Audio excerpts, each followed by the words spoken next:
Vice President Good, Honorable Mayor Adrian Mapp, Council Vice President, members of the City Council, and members of the CBAC, good evening.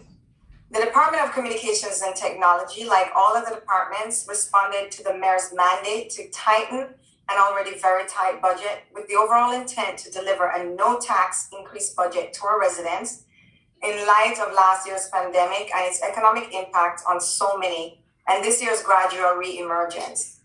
The budget you have in front of you is a no-frills budget, which covers just the essential amounts needed to keep the department doing the work it is mandated to do and to serve the residents of Plainfield. Like every other department, communications and technology was challenged in 2020 by the pandemic.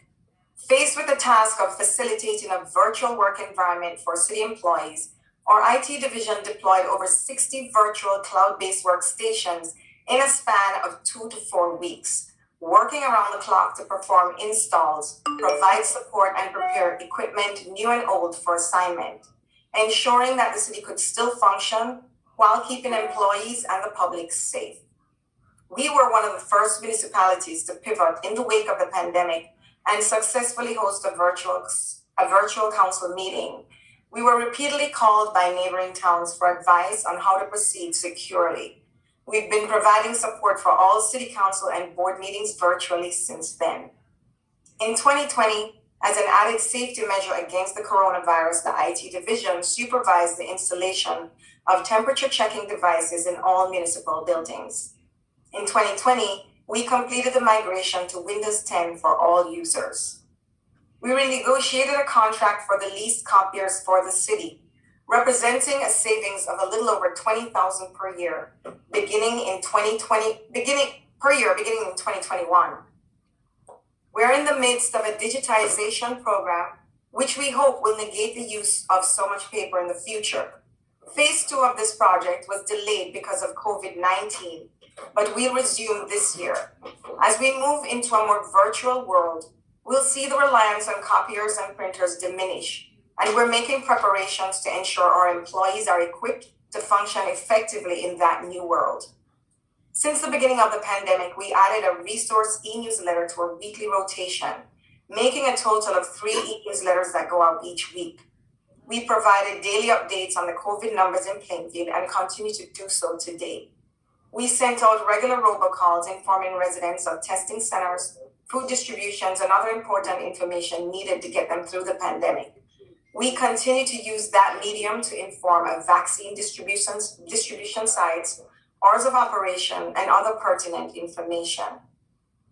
Understanding how important it was to stay connected during a time of social distancing, we hosted numerous live broadcasts to our social media pages, covering topics such as COVID updates, resources available for those economically impacted by COVID, food resources, resources for businesses, and also live streams with faith leaders to help them stay connected to their congregations. The department continues to host these as necessary, understanding how much easier it is for residents to join and participate in these types of online forums. Some projects were slowed down because of the pandemic. However, despite unforeseen delays, I'm pleased to share that the new website is almost complete. We hosted a focus group session with a group comprised of residents, city administration, and council members. Based on the feedback we received, we went back to the developers for implementation of changes. We'll host another session before we go live with the finished website, and that will be happening very soon. Last year, we persevered with the Cisco certification classes, moving to a virtual learning platform. We did lose some students because of this, but 6 saw it through to the end, and of those 6, 1 was successful in sitting for and receiving his CCNA certification. Others still have the intent to sit the exam. However, we re-evaluated the program in light of the current national climate and made a decision to offer a course in cybersecurity, which we feel would be of more benefit to the community and is easier for students to attain certification. It will also equip them for a field that is very high in demand. There's currently a shortage of technicians with cyber skills, and experts have predicted that in 2021, there will be a need for 3.5 million jobs. The amount requested in the 2021 budget will cover the cost of the instructor, who will offer 2 concurrent classes of 10 to 15 individuals for a potential of 30 graduates, as well as tutoring to prepare for the exams. This will be done virtually. We're completing the build out of the Cisco room at the PPAC, and once restrictions lift, we hope to conduct labs in that room. In 2020, we completed lease payments for our current phone system and moved to a maintenance-only contract with our vendor. This accounts for a reduction in our 2021 telecommunications line of approximately $70,000. This year, on our budget, you will see the return of monies to cover the cost of mailing 2 citywide print newsletters to our residents. Last year, we suspended these mailings, but we felt it is vital for us to use all available resources to continue to inform our community, especially for those residents who don't have access to or regularly use virtual platforms. In 2021, we'll see the completion of the rollout of online forms and fees. The forms will be accessible through the respective divisions pages on the website. However, they'll be directed to the Fast Track portal, which works with All Paid to process the transaction fees. The process will be seamless for the end user. The divisions will be added to the website as they're finalized and approved. eGov, health and inspections will be added in May. Other departments will follow as they're finalized. In 2021, our media team will work closely with the PPAC staff to increase awareness of the arts around Plainfield by curating shows featuring the PPAC and highlighting local artists and faces. This community initiative began in 2020, but like so many other things, was delayed due to social distancing protocols. One of our major initiatives this year is the Love Plainfield initiative. We launched in March with a very successful online program and will continue with other events and programs throughout the year. The program has at its core the intent to motivate Plainfield residents to display pride, show respect and love for Plainfield and fellow residents. It will include wrapping up trash cans around the city, signage on municipal-owned vehicles, signage and banners around the city, and programs such as the Love Jar program to spur resident involvement and have real impact on the needy. This program will have minimal impact to the 2021 budget, as the program is structured to include sponsorship by city partners and stakeholders. I'd like to publicly thank the members of my team in the Communications and Technology Department who have worked tirelessly during the past year to keep employees productive and working remotely, to keep residents informed, safely social distanced but still connected, and to provide entertaining and informative content on all our media outlets. And I'd like to thank the other members of the administrative team led by the mayor for their leadership, teamwork, and guidance through a very dark time. I'll now answer any questions you may have on the 2021 proposed budget for the Communications and Technology Department. Thank you, Director Clayton Hunt. We appreciate that overview. At this time, we're going to have questions coming from council members. Council members, please be advised that the questions will be limited to 10 minutes. You can feel free to correspond with the different departments via email. I'm pretty sure they will get back to you expeditiously. So that being said, we will start with Councilwoman Mills Ransom. Thank you, Vice President Good. I do not have any questions for Director Clayton Hunt. Just thank you for your service and all the work that was done to get us virtually up and running through this COVID pandemic. Thank you, Director Mills Ransom, and you're welcome. Councilwoman. Well, I have been a director before. Thank you, Councilwoman Mills Ransom. Councilwoman Welch. Good evening, everyone. Thank you, Vice President Good, Director Clayton Hunt. I do have one small question, or even more so just a comment. In reference to salary and wages, I see it was only $9,340. Is that just cost of living increase or salary increases? All the increases of salaries across the departments is just the mandated 1.5%. there's no additional increase for any of the staff members. Perfect. And I would like to personally thank you for all the communication that we saw across Facebook. I think for so many that don't log into actually our Zooms or follow the website, everybody for the most part lives on social media, from our teens to our seniors. So being able to log in on Facebook and watch the live videos, be able to chime in and post comments was a wonderful opportunity and definitely extremely valuable to our whole community. Thank you for your commitment. Thank you for this amazing budget in such an unprecedented time. Thank you. Thank you, Councilwoman. Thank you, Councilwoman Welch. We're going to go to Councilwoman Davis. Thank you. Director Clayton Hunt, I do have a few questions. So the first question I want to start with is, for media, is the overtime amount of $9,859 really necessary? Well, as you know, the media department is required to cover all city events, whether those take place in the evenings, whether it takes place on Saturdays. And on a normal year, if you look at the year, not last year, but the year before, where our numbers are, and with the Love Plainfield initiative that we have planned to roll out this year, this is just an anticipated, just a number that has been put in there to cover any of those costs. We may not use all of it, but as you know, once you hit 40 hours, we have to compensate the employees. So that's just planning, for the unexpected. Thank you. So that actually leads into my next question and kind of area of concern. In looking at the overtime budget for media, they have overspent their budget every year since 2016 that's in here. And while their overtime budget is never large, what they have overspent is always 2 to 3 times what's budgeted. So it's my hope that if $10,000 is budgeted for media, then we're going to stay within that $10,000 overtime budget request. Also, I know that they do have to cover so many events.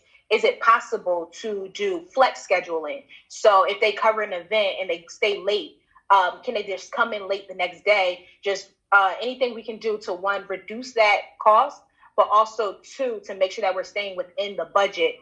Because while you don't have a large overtime budget, for us to see that from other departments would also be unacceptable. So hopefully for this year, they can work on just really staying within that budget. Also, IT was significantly overspent for 2020. And I get that they had work to do and they had things that needed to be done.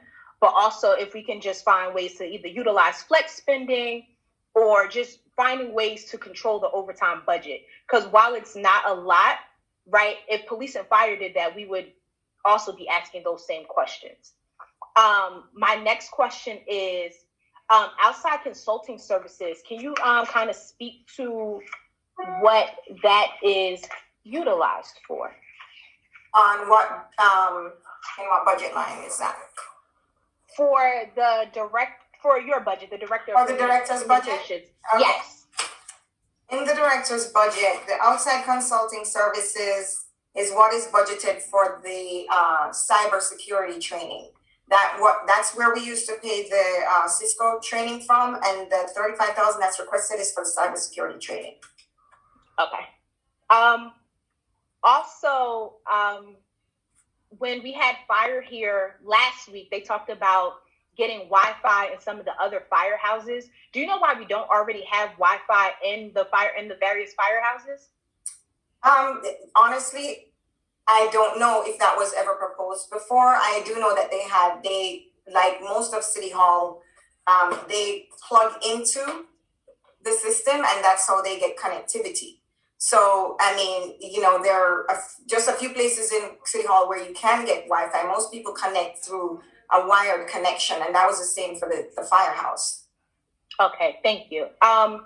In your goals and objectives, I saw that the build out of the council live stream was supposed to be completed. Has that been completed? why aren't we live streaming the council meetings currently? And when that is completed, where will residents be able to see that live stream at?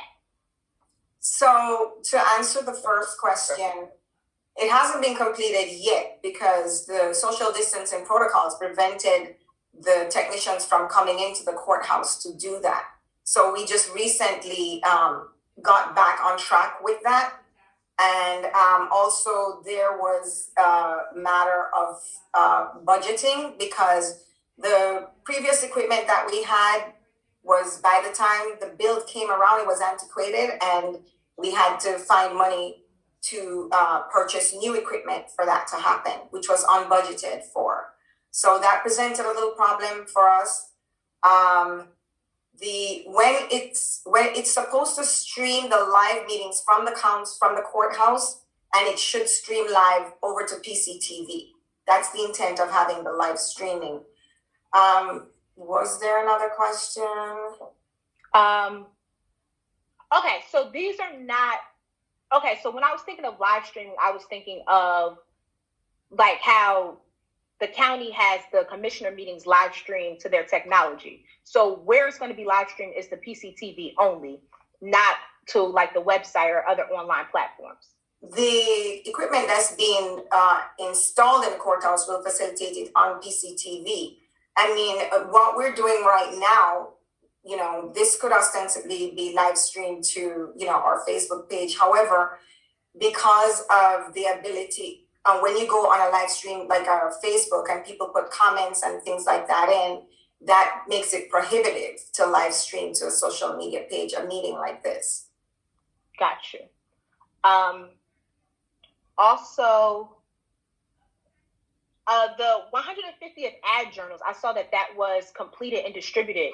Who were they distributed to? Okay, so we still haven't done a complete distribution. We still have them in stock. They're all here. And we actually, you know, again, we don't want to just, you know, have people coming to City Hall or whatever. So we're trying to manage that. As things lighten up and open up, then, you know, we can get them in everybody's hands. But we were trying to work around having a stream of people coming into City Hall, or, you know, our staff being exposed by going to, you know, people's homes. So they are here. Understandable. Yeah. So in your goals, you talked about creating multilingual options, I believe for the website or for the newsletters, or multilingual options for the new website. Yes. So in the digitizing of forms, are we also going to make sure those are multilingual as well? And what languages are we looking to make them multilingual in? Is it going to be just like you can just translate the whole website, or is it going to be like, no, we're going to specifically do everything in English, Spanish, French? The way the new website is structured, you click on a button and multiple options open so you can read it in whatever, I believe there are 30 something languages available that the whole website immediately translates into. That's how the new website is structured. As far as the digitization project, what that entails is actually taking paper files that we have and scanning them and making them available digitally. As we move forward, we're trying more and more that everything that we put out is prepared in English and Spanish.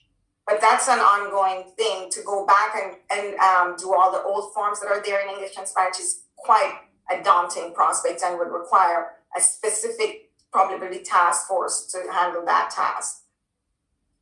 Okay. How are we doing with the migration to Office 2019?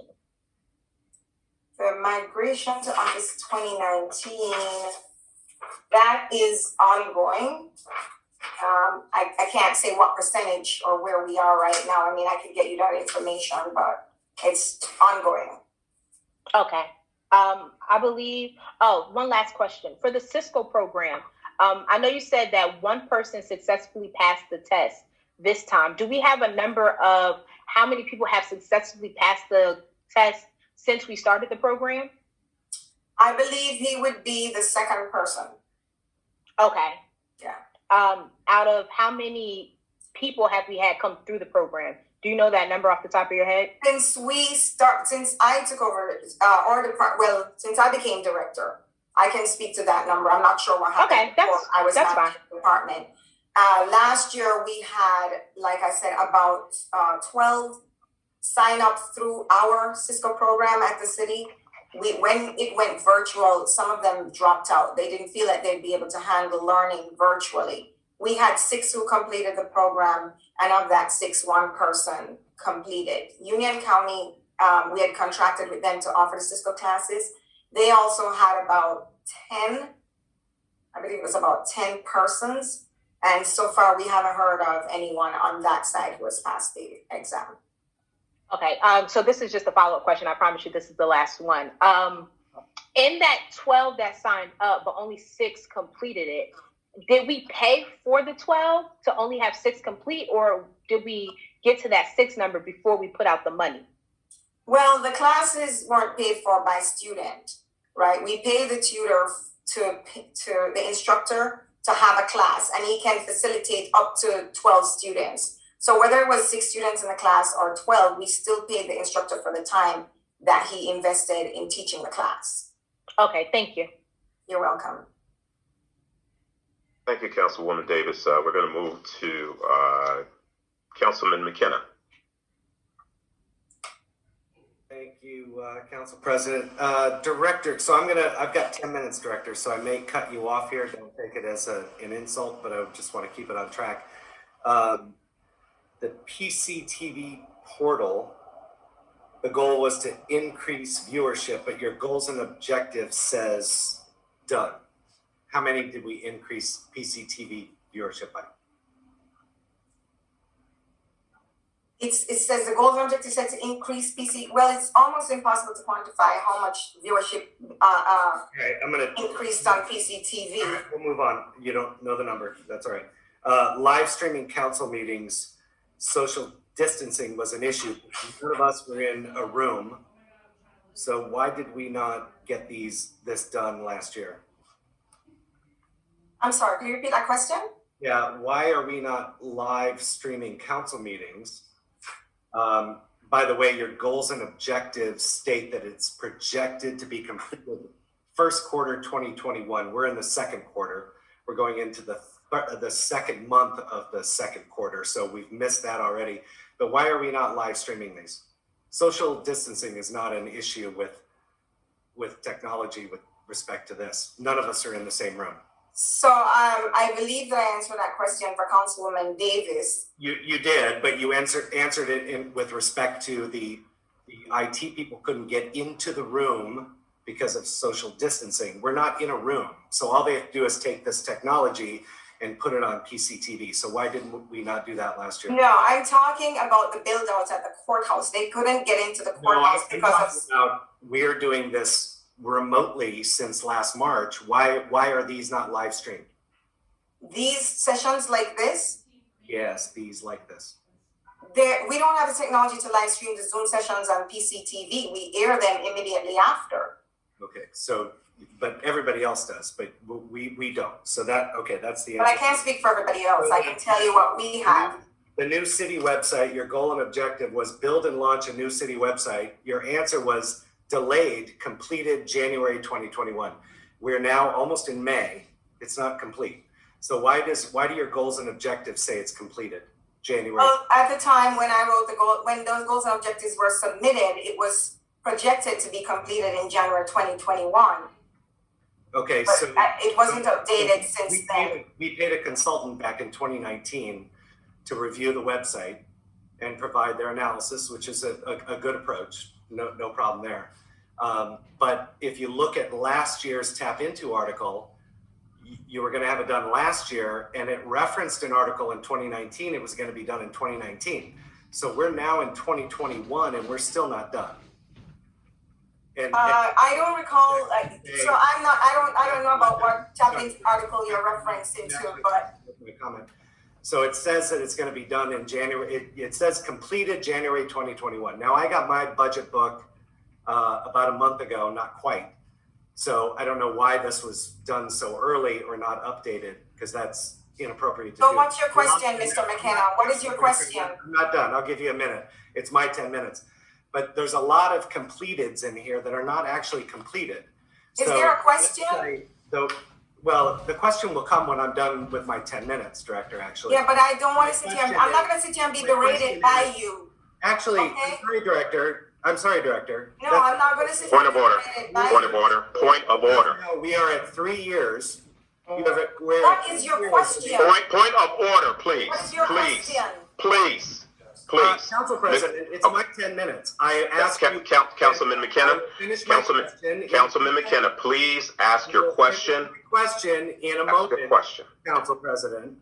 So, Director, my comment is, for 3 years, you've been repeating the same thing. Everything will be done that year. It is not done. Your goals and objectives say it's been completed in January 2021. It is still not done. So how many years will we continue to do this after we paid a consultant in 2019 to review the website and give their analysis? And it was a significant amount of money. Is that your question? How many years is it going to I take? look forward to your answer. As I mentioned before, the website will launch later this year. Later this year, we've been Yeah. waiting. I went into great detail to talk about the focus sessions. I said the website was completed, and I said we're going to have another focus session, and then the website will launch. Director, So you've been you- saying this for 3 years. At Mr. what- McKenna, you asked the question, and I'm giving you the answer. So if you want to sit and pontificate and kind Point of order. Point of order. That's not Mr. what I'm McKenna. here for. Point of Okay, order. I'm not here for that. Council Mr. President. Mr. McKenna, you ask your questions.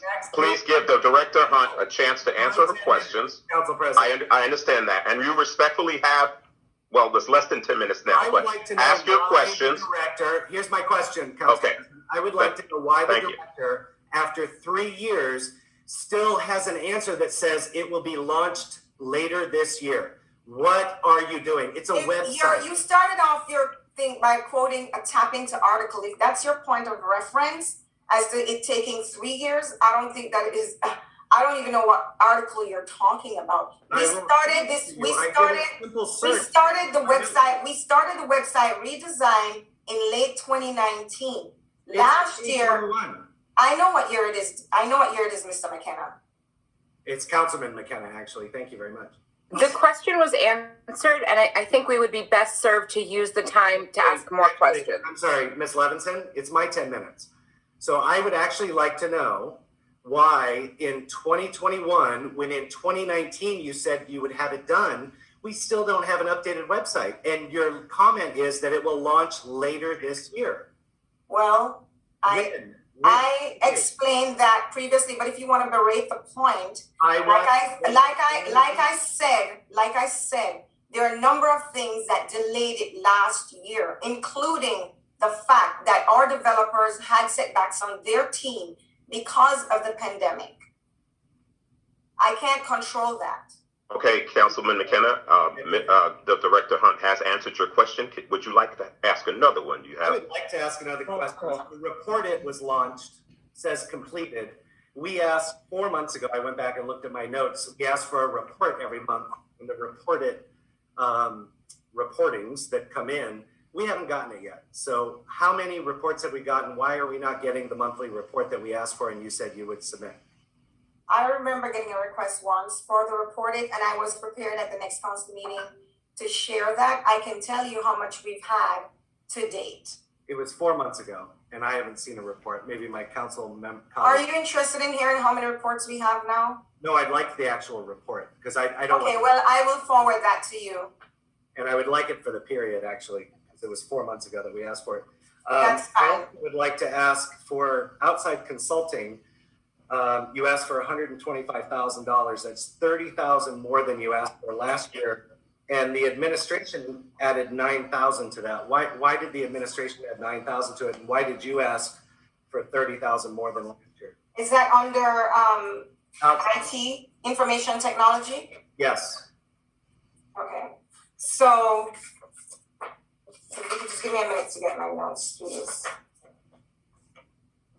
Director Hunt, I can answer the $9,000 point. I'll just boil that down, Director, because I rambled there. But you're asking for 30,000 more this year, so there's that question. And then the administration added 9,000 more, so that's 39,000 more than last year. Yeah, just give me 1 second to get my notes. Councilman McKenna, this is Ricky here. Yes, The $9,000 increase that we added has to do with our software that we use in finance going to the cloud completely, so that everybody can get to it from the cloud. So that was the additional $9,000 cost. We Okay. added that. Thank you, Mr. Gart. So then we just You're welcome. 30,000. 30,000.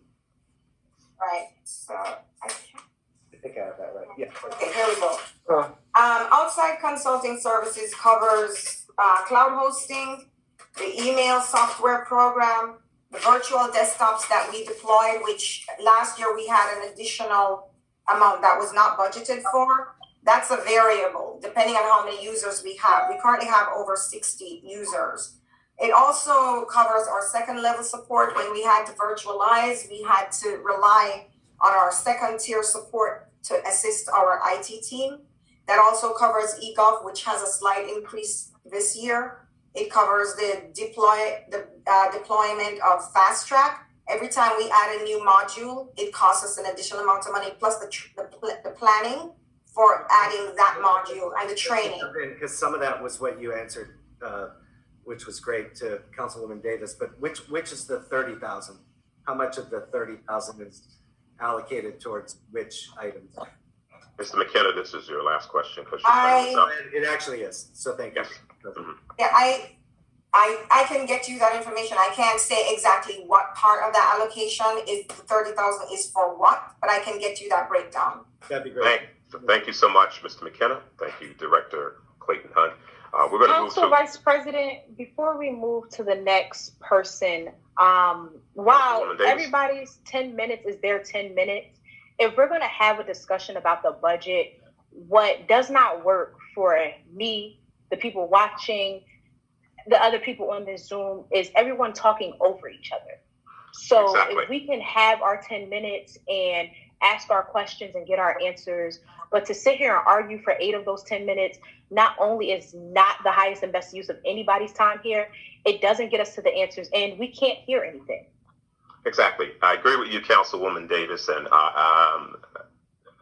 So, and I agree with Councilwoman Davis too, and Council President Good. I would just point out that if the council person has 10 minutes, be there.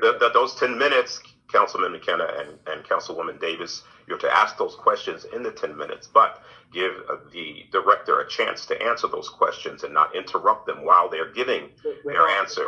With all due respect, Council President. Vice President. Because they could answer for 10 minutes. And we can't do that because some of us have multiple questions. We know not everybody does have any questions, but some of You us. ask, Councilman, you ask your question, give them a chance to answer them, give them a chance to answer it, and we move on. I agree. We can't talk over each other, but we are to respect each other and give us a chance to answer those questions and not interrupt them while they're doing so. So I thank you. Now we're going to move to our finance chair, Councilman McCray. Thank you, Council Vice President Good. Hello, Director Hunt, Clayton. Good evening, Councilman. I'd first like to commend you on the work you're doing because the IT and communications is a tough job because it takes a lot to get IT up and running. There's a lot of backbone information and procedures that must be dealt with, and you guys are doing a great job handling that stuff in order to make sure that the front end works properly.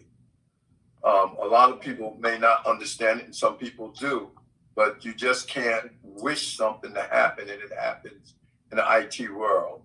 There's a lot that goes on to make that happen.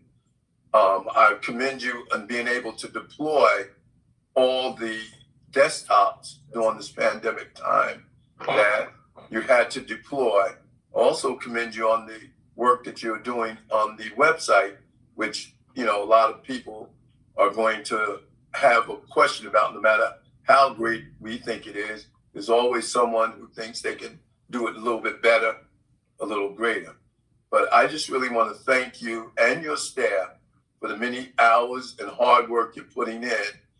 And yes, sometimes the dates change because of implementation hurdles that we have to go over. So thank you, and keep doing the job you're doing. And we look forward to a successful website. Thank you. Thank you, Councilman. Thank you, Mr. Chair, Councilman McCray, and thank you, council members, for your questions. Director Hunt, I'd like to echo what Councilman McCray just said.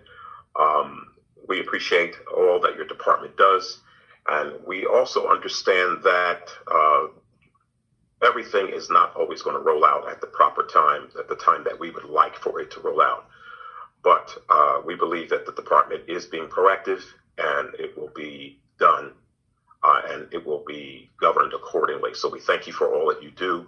As I stated in the previous budget overviews, that we were all thrown a ball that we weren't expecting in 2020.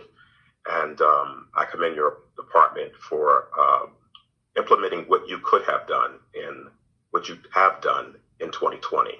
And keep up the good work. We appreciate you. So, and your team. So thank you for that. And we're going to move on at this point over to. That's fine. You're welcome. CBAC, I understand that you have submitted some questions to Director Clayton Hunt. Director, would you like to answer those questions now? Yes, so I did receive the questions from the CBAC, thank you. I believe that I have already addressed the launch and rollout of the new city website. That was the first question. What is the status of the launch and rollout of the new city website? So can I move on to the next one? Let me just mention that the chair of the CBAC committee, Robin Bright, is with us. Thank you for joining us, Chair Lady. Would you like to recite those questions? Because I know she already has them, but is she going along with what you sent? So. Good evening, Vice President and Director Clayton Hunt. Director, if it's your pleasure, you could read the questions and then provide the answer, or I could read the questions and you could provide the answer. Whatever is easier for you. No, if you want to read the questions, I've prepared the answer, so that's fine. Alrighty. Well, you've already answered the question on the status of the rollout of the new city website, and thank you. The next question had to do with your goals, and it concerned the mailers, and they just wanted to know if the 2 yearly newsletters you refer to in your goals, if it's the same newsletter. We received one about a week ago, maybe 2 weeks ago, and if that is the same newsletter. No, the DPW, Department of Public Works, publishes a spring and fall brochure each year, which updates residents on curbside pickup times and things like that. The newsletter that is put out by the communications office is different, and it's more comprehensive and deals with other citywide issues. And does that come out in the fall and the spring and the fall. winter? Yes, spring and fall. Okay, thank you. The next question we had was, one of your goals is to install 30 new laptops, and we were just wondering who are those laptops going to be utilized by? So, many machines in City Hall are approaching like the end of life, so we don't have the funds to replace all units simultaneously. So our plan is to do 30 per year.